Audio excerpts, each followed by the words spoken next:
আপনার ঘরের ফার্নিচারে কি কাঠ পোকা ধরেছে, ঘুনে ধরেছে? ভাবছেন কিভাবে এই কাঠ পোকা বা ঘুন পোকা রোধ করবেন? ফার্নিচারগুলো একদম নষ্ট হয়ে যাচ্ছে। ঘরোয়াভাবে আজকে এরকম একটা উপকারী রেমেডি বানিয়ে দেখাবো, যেটা ব্যবহারের ফলে আপনার ফার্নিচারের সে কাঠ পোকাগুলো একদম চলে যাবে, চিরতরে বিদায় নেবে, এত বড় সমস্যাটা রোধ করতে পারবেন। ভিডিওটা অত্যন্ত গুরুত্বপূর্ণ ও উপকারী হতে চলেছে, তাই তো অবশ্যই ভিডিও শুরু থেকে শেষ পর্যন্ত দেখবেন। আর ভিডিওর মাঝামাঝিতে কিন্তু দারুণ এক টিপস আছে ফার্নিচার নিয়ে, তাই অবশ্যই ভিডিওটা মনোযোগ সহকারে দেখবেন। তো চলুন আর কথা না বলে ভিডিওতে যাওয়া যাক। আসসালামু আলাইকুম রহমতুল্লাহ, ওয়েলকাম তামান্না ডেইলি ব্লগ চ্যানেলের আরও একটা নতুন ভিডিওতে। আমাদের প্রত্যেকের ঘরেই কিন্তু কাঠের ফার্নিচার রয়েছে, আর এই কাঠের ফার্নিচার দেখতে যতটা সুন্দর লাগে, অন্যান্য ফার্নিচারগুলো কিন্তু দেখতে ঠিক ততটা সুন্দর লাগে না। আর ঠিকভাবে যত্ন নিলে কিন্তু কাঠের ফার্নিচার অনেক দিন পর্যন্ত ব্যবহার করা যায়। কিন্তু আমরা একটা সমস্যায় পড়ে থাকি, সেটা হচ্ছে কাঠ পোকা। ফার্নিচারের মধ্যে অনেক সময় দেখা যায় কাঠ পোকা এইরকম ছিদ্র করে ফেলেছে, অথবা অনেকে বলে ঘুনে ধরেছে। ঘুন পোকা, কাঠ পোকা, যে যেটাই বলেন না কেন। এই তো দেখুন, আমার একটা ড্রেসিং টেবিলের মধ্যে কিন্তু কাঠ পোকা জায়গায় জায়গায় ছিদ্র করেছে। আমরা খালি চোখে দেখি শুধু একটা ছিদ্র হয়েছে, কিন্তু ভিতরে কিন্তু পোকা রয়েছে, যে পোকাগুলো মূলত কাঠটাকে বা ফার্নিচারগুলোকে এরকম ছিদ্র করে নিয়েছে।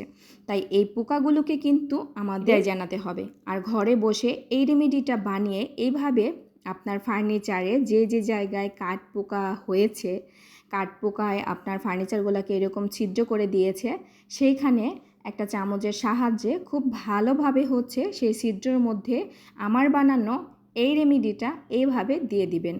একটানা 7 থেকে 8 বার ব্যবহারের পরে দেখবেন আপনার ফার্নিচারের মধ্যে যে জায়গাটা ছিদ্র হয়েছিল, সেই ছিদ্রটা কিন্তু ধীরে ধীরে আর বড় হবে না, ঠিক যতটুকু হয়েছিল ততটুকুই থেমে যাবে। যখন কাঠ পোকা আপনার ফার্নিচারের মধ্যে এরকম ছিদ্র বা গর্ত করে নেবে, তখনই যদি আপনি এটা নিরাময় করার জন্য পদ্ধতি না নেন, তাহলে কিন্তু ধীরে ধীরে সেই গর্তগুলো বড় হয়ে যায়। প্রথমে ছোট্ট একটু ছিদ্র থাকলেও ধীরে ধীরে কিন্তু বড় গর্তে পরিণত হয়।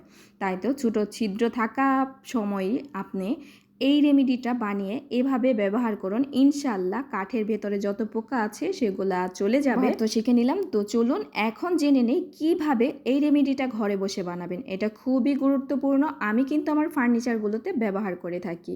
তো দর্শক, এখানে যেটা নিয়েছি সেটা হচ্ছে কর্পূর। কর্পূর নিতে হবে, আর সাথে লাগবে হচ্ছে নারকেল তেল। আমি যে রেমেডিগুলো দেখাচ্ছি মাত্র 3টা উপাদান লাগবে, তেমন আহামরি কিছু নয়, এগুলা মাস্ট লাগবেই।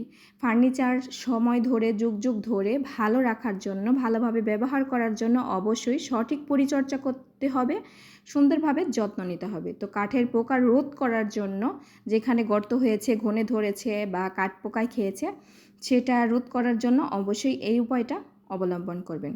তো কর্পূরটাকে কিন্তু সামান্য একটু বাড়ি দিলেই গুঁড়ো হয়ে যায়, ফাঁকি হয়ে যায়। আর এখানে কর্পূরের সাথে দিলাম নারকেল তেল। কর্পূরের সাথে নারকেল তেল দিয়ে খুব ভালোভাবে মিক্সড করে নিচ্ছি। যেহেতু এখন গরমকাল, এই ভিডিওটা আমি করছি এখন, তো হচ্ছে নারকেল তেল জমে নেই, মানে ঠিক আছে। শীতের সময় হলে অবশ্যই চুলার মধ্যে একটু আঁচ দিয়ে নেবেন, আর খুব ভালোভাবে মিক্সড করতে হবে। খেয়াল রাখবেন কর্পূর যাতে দানা দানা একটা ভাব না থাকে, নারকেল তেলের সাথে যাতে খুব ভালোভাবে মিক্সড হয়ে যায়। আমি কিন্তু খুব ভালোভাবে মিক্সড করে নিয়েছি বা নিচ্ছি। এই পর্যায়ে এখানে আরও একটা জিনিস লাগবে, আর সেটা হচ্ছে কেরোসিন তেল। কেরোসিন তেলটা কিন্তু অবশ্যই মাস্ট লাগবে। ওই যে বললাম যে 3টা উপাদান ব্যবহার করেছি, অবশ্যই 3টা উপাদানই দিবেন। আর এগুলো তো আমাদের হাতের কাছেই রয়েছে। তো কেরোসিন তেল এখানে দিয়ে দিলাম, দিয়ে এখন খুব ভালোভাবে মিক্সড করে নিচ্ছি। আমি আমার একটা না 2টা ফার্নিচারের মধ্যে হচ্ছে ঘুন পোকা খেয়েছে, সেটার সমপরিমাণ উপাদান রেমেডিটা বানিয়ে নিয়েছি উপাদানগুলো দিয়ে। তো আপনারা কম বেশি করে নিতে পারবেন, সমস্যা নেই। আর একবার বানিয়ে 3-4 বারও এটা ব্যবহার করতে পারবেন।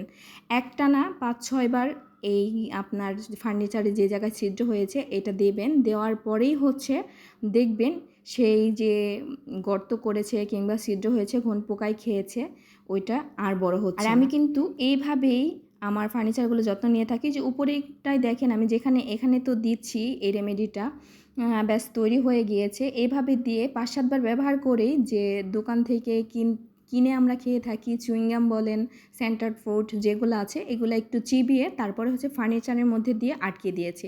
আপনারা চাইলে এরকম এই রেমেডিটা একটানা 7 দিন ব্যবহার করে দোকান থেকে কিনে এনে বার্নিশ যে কিনতে পাওয়া যায় ফার্নিচারের দোকানে, বার্নিশ এনেও একটু ওই ছিদ্রের মধ্যে দিয়ে দিতে পারেন, কিন্তু অবশ্যই আগে এই রেমেডিটা ব্যবহার করবেন। দর্শক, কেউ কি আগে কখনো ফার্নিচারের মধ্যে ঘুন পোকা ধরলে রোধ করার জন্য এই রেমেডিটা ব্যবহার করেছেন কিনা অবশ্যই কিন্তু কমেন্ট বক্সে আমাকে কমেন্ট করে জানিয়ে যাবেন।